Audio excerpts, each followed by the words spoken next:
Welcome to my channel. ಎಲ್ಲರೂ ಹೇಗಿದ್ದೀರಾ? So ಇವತ್ತಿನ ವಿಡಿಯೋದಲ್ಲಿ ನಾನು ಫ್ರೂಟ್ ಕಸ್ಟರ್ಡ್ ಮಾಡೋದನ್ನು ತೋರಿಸ್ತಾ ಇದ್ದೀನಿ. ಏನಿಲ್ಲ, ಸಮ್ಮರ್ ಬಂತು ಅಂತ ಅಂದ್ರೇ ಹಣ್ಣುಗಳು ಬರ್ತಾ ಇರುತ್ತೆ, ಹಣ್ಣುಗಳ ರಾಶಿನೇ ಅಂತ ಹೇಳ್ಬೋದು. ಸೊ ಹಂಗಾಗಿ ನಮ್ಗೆ ಯಾವ್ಯಾವ ಥರದ ಹಣ್ಣುಗಳು ಇಷ್ಟನೋ ಅದೆಲ್ಲನೂ ಯೂಸ್ ಮಾಡಿಕೊಂಡು ನಾವು ಇದು ಫ್ರೂಟ್ ಕಸ್ಟರ್ಡ್ ಮಾಡ್ಕೊಳ್ಳೋದು. ನಿಮ್ಗೆ ಯಾವ್ಯಾವ ಥರ ಹಣ್ಣು ಇಷ್ಟನೋ ಅದೆಲ್ಲನೂ ಕಟ್ ಮಾಡ್ಕೊಂಡು ಇಟ್ಕೊಳ್ಳಿ. ಸೊ ಇಲ್ಲಿ ಫಸ್ಟ್ ನಾನು ಅರ್ಧ ಲೀಟ್ರ್ ಹಾಲನ್ನು ತೊಗೊಂಡಿದ್ದೀನಿ. ಅದನ್ನು ಚೆನ್ನಾಗಿ ಕಾಯಿಸಬೇಕು, ಅರ್ಧ ಲೀಟ್ರ್ ಹಾಲು. ಆಮೇಲೆ ಅದು ಚೆನ್ನಾಗಿ ಕಾಯ್ದಾದಮೇಲೆ ನಾವಿಲ್ಲಿ ಕಸ್ಟರ್ಡನ್ನು ಹಾಕೋಬೇಕು. ಸೊ ನಾನು ಇದಕ್ಕೆ ಕಸ್ಟರ್ಡ್ ಪೌಡ್ರನ್ನ ಹಾಕೋತಾ ಇದ್ದೀನಿ. ಒಂದು 2 ಸ್ಪೂನ್ ಆಗೋಷ್ಟು ಕಸ್ಟರ್ಡ್ ಪೌಡ್ರ್ ಹಾಕ್ಕೊಂಡಿದ್ದೀನಿ.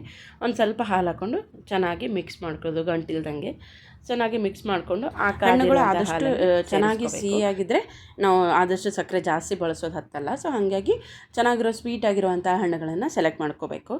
ಸೊ ಇಲ್ಲಿ ಹಾಲೆಲ್ಲನೂ ಚೆನ್ನಾಗಿ ಕಾಯ್ದಿದೆ. ಇದಾದ ನಂತರ ನಾವು ನೆಕ್ಸ್ಟು ಸಕ್ಕರೆ ಹಾಕೋಬೇಕು. ಸಕ್ಕರೆ ನಾನಿಲ್ಲಿ ಒಂದು ಅರ್ಧ ಕಪ್ ಆಗೋಷ್ಟು ಸಕ್ಕರೆಯನ್ನು ಹಾಕ್ಕೊಂಡಿದ್ದೀನಿ. ಆಮೇಲೆ ಸಕ್ಕರೆ ಎಲ್ಲ ಕರಗಿದ ಮೇಲೆ ನೆಕ್ಸ್ಟು ಕಸ್ಟರ್ಡ್ ಏನು ನಾವು ಮಾಡಿಟ್ಕೊಂಡಿದ್ವಲ್ಲ ಅದನ್ನು ಸೇರಿಸ್ಕೋಬೇಕು. ಸೊ ಅದು ಹಾಕಿಬಿಟ್ಟು ನಾವು ಚೆನ್ನಾಗಿ ಮಿಕ್ಸ್ ಮಾಡ್ಕೋಬೇಕು. ಅದು ಹಾಕಿದ ತಕ್ಷಣವೇ ನಾವು ಮಿಕ್ಸ್ ಮಾಡಬೇಕು, ಇಲ್ಲಾಂದರೆ ಗಂಟಾಗಿಬಿಡುತ್ತೆ ಒಂದು ಸ್ವಲ್ಪ. ಸೊ ಹಂಗಾಗಿ ಅದನ್ನು ಹಾಕಿ ಸ್ವಲ್ಪ ಚೆನ್ನಾಗಿ ಮಿಕ್ಸ್ ಮಾಡಿ ಗ್ಯಾಸ್ ಆಫ್ ಮಾಡಿಬಿಡಬೇಕು. ಅದನ್ನು ಪೂರ್ತಿಯಾಗಿ ತಣ್ಣಗಾಗಕ್ಕೆ ಬಿಡಬೇಕು. ನೆಕ್ಸ್ಟು ನಾನಿಲ್ಲಿ ಸಬ್ಜಾ ಸೀಡ್ಸನ್ನು ನೆನೆಸಿ ಇಡ್ತಾ ಇದ್ದೀನಿ. 1 ಸ್ಪೂನ್ ಆಗೋಷ್ಟು ಸಬ್ಜಾ ಸೀಡ್ಸನ್ನು ಹಾಕೋತಾ ಇದ್ದೀನಿ. ಇದು ಆಪ್ಷನಲ್ಲು, ಬಟ್ ನಾವು ಬೇಸಿಗೆ ಕಾಲದಲ್ಲಿ ಆದಷ್ಟು ಸಬ್ಜಾ ಸೀಡ್ಸನ್ನು ಯೂಸ್ ಮಾಡಿದ್ರೆ ನಮ್ಮ ದೇಹ ಕೂಡ ತಂಪಾಗಿರುತ್ತೆ. ಸೊ ಹಾಗಾಗಿ 1 ಸ್ಪೂನ್ ಆಗೋಷ್ಟು ನಾನು ಸಬ್ಜಾ ಸೀಡ್ಸನ್ನು ನೆನೆಸಿ ಇಡ್ತಾ ಇದ್ದೀನಿ. ಇದೊಂದು 10ರಿಂದ 15 ನಿಮಿಷ ನೆಂದರೆ ಸಾಕಾಗುತ್ತೆ. ಸೊ 1 ಸ್ಪೂನ್ ಆಗೋಷ್ಟು ಹಾಕ್ಕೊಂಡು ನಾನು ಸೈಡಿಗೆ ಎತ್ತಿಡ್ತಾ ಇದ್ದೀನಿ. ನಾವು ಕಸ್ಟರ್ಡ್ ಏನು ರೆಡಿ ಮಾಡಿ ಇಟ್ಕೊಂಡಿದ್ವಲ್ಲ, ಅದು ಟೈಮ್ ಇತ್ತು ಅಂತ ಅಂದರೆ ನೀವು ಫ್ರಿಜ್ಜಲ್ಲಿಡಿ, ಒಂದು ಅರ್ಧ ಗಂಟೆ ಫ್ರಿಜ್ಜಲ್ಲಿಟ್ಟು ಆಮೇಲೆ ಅದಕ್ಕೆ ಹಣ್ಣುಗಳೆಲ್ಲ ಸೇರಿಸಿದ್ರೆ ಚೆನ್ನಾಗಿರುತ್ತೆ ತಿನ್ನೋಕ್ಕೆ. ನಾನಿಲ್ಲಿ ಯಾವ್ಯಾವ ಥರ ಹಣ್ಣು ತೊಗೊಂಡಿದ್ದೀನಿ ಅಂತ ಅಂದರೆ ಆ್ಯಪಲ್ ತೊಗೊಂಡಿದ್ದೀನಿ ಒಂದು, ಆಮೇಲೆ ಒಂದು ಸ್ವಲ್ಪ ದಾಳಿಂಬೆ, 1 ಕಪ್ ಆಗೋಷ್ಟು ದಾಳಿಂಬೆ, ಆಮೇಲೆ ಮಾವಿನ ಹಣ್ಣು ತೊಗೊಂಡಿದ್ದೀನಿ, ಆಮೇಲೆ 1 ಬಾಳೆಹಣ್ಣು, ಆಮೇಲೆ 2 ಥರ ಅಂದರೆ 2 ಕಲರ್ ಆಗಿರುವಂಥ ನಾನು ದ್ರಾಕ್ಷಿ ತೊಗೊಂಡಿದ್ದೀನಿ.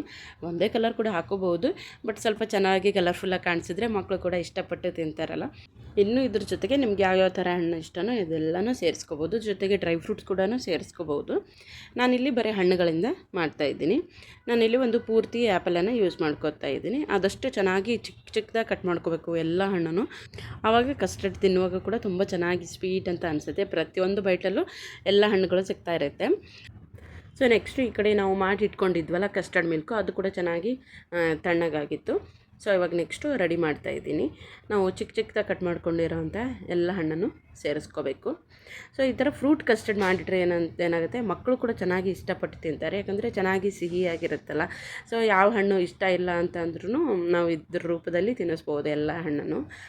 ಸೊ ನಾನು ಇಲ್ಲಿ ಮ್ಯಾಂಗೋ, ಆಮೇಲೆ ಆ್ಯಪಲ್ಲು, ದಾಳಿಂಬೆ, ದ್ರಾಕ್ಷಿ ಎಲ್ಲನೂ ಏನೇನು ಕಟ್ ಮಾಡ್ಕೊಂಡಿದ್ದೆ ಎಲ್ಲ ಹಣ್ಣನ್ನು ಸೇರಿಸ್ತಾ ಇದ್ದೀನಿ. ಸೊ ಲಾಸ್ಟಲ್ಲಿ ನಾನಿಲ್ಲಿ ಸಬ್ಜಾ ಸೀಡ್ಸನ್ನು ಸೇರಿಸ್ತಾ ಇದ್ದೀನಿ. ಸೊ ಇಷ್ಟು ಹಾಕ್ಕೊಂಡು ಒಂದು ಚೆನ್ನಾಗಿ ಮಿಕ್ಸ್ ಮಾಡಿದ್ರೆ ಫ್ರೂಟ್ ಕಸ್ಟರ್ಡು ರೆಡಿ ಆಯಿತು.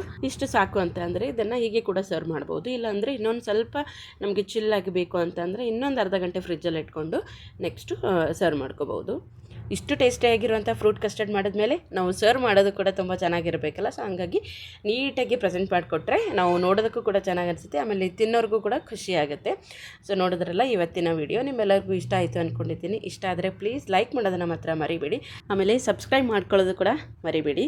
ಸೊ ವಿಡಿಯೋನ ಎಂಡ್ವರೆಗೂ ಇಂಟ್ರೆಸ್ಟನ್ನು ನೋಡೋದಕ್ಕೆ ಥ್ಯಾಂಕ್ ಯು. ಸಿಗ್ತೀನಿ ಮತ್ತೊಂದು ವಿಡಿಯೋ ಜೊತೆಗೆ.